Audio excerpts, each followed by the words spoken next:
You ask Tiger to solve. This deals with linear equations with one unknown. The final result is x equals 4. Let's solve it step by step. Group all constants on the right side of the equation. Add 13 to both sides. Simplify the arithmetic.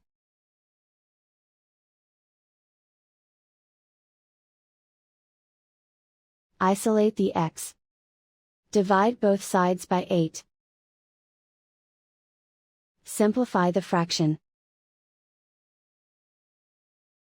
Find the greatest common factor of the numerator and denominator. Factor out and cancel the greatest common factor. And so the final result is x equals 4.